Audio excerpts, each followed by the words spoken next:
சட்டைய புடிச்சா யூனிஃபார்ம்ல கை வைப்பேன் என்று உதவி ஆய்வாளரிடம் எகிரிய பரபரப்பு வீடியோ. மணல் கொள்ளையை தடுத்த உதவி ஆய்வாளர் யூனிஃபார்மை பிடித்து தாக்கிய நபர். இணையதளத்தை உலுக்கும் பரபரப்பு வீடியோ காட்சி.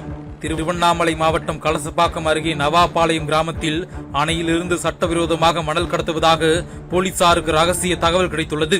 இதனையடுத்து விரைந்து சென்று மணல் திருட்டை உதவி ஆய்வாளர் நாகராஜன் தடுத்து நிறுத்தியுள்ளார். இந்த நிலையில் மணல் திருட்டில் ஈடுபட்ட குற்றவாளியை உதவி ஆய்வாளர் கையும் களவுமாக பிடித்து காவல் நிலையம் அழைத்துச் செல்ல முற்பட்டார். ஆனால் அவர் போக்கு காட்டியதால் சட்டையை பிடித்து இழுத்து வருமாறு கண்டித்தார். இதனால் அந்த குற்றவாளி, நீ சட்டைய பிடிச்சா யூனிஃபார்ம்ல கை வைப்பேன் என உதவி ஆய்வாளரிடமே எகிரி உள்ளார். இதனால் வாக்குவாதமாகி பரபரப்பானது. தொடர்ந்து உதவி ஆய்வாளர் நாகராஜன் சீருடையை பிடித்து இழுத்து தாக்குதல் நடத்தி உள்ளார் அந்த நபர். இது தொடர்பாக உதவி ஆய்வாளர் சீருடையை பிடித்து தாக்கிய காட்சி இணையதளத்தில் வைரலாகி பரபரப்பை ஏற்படுத்தியுள்ளது.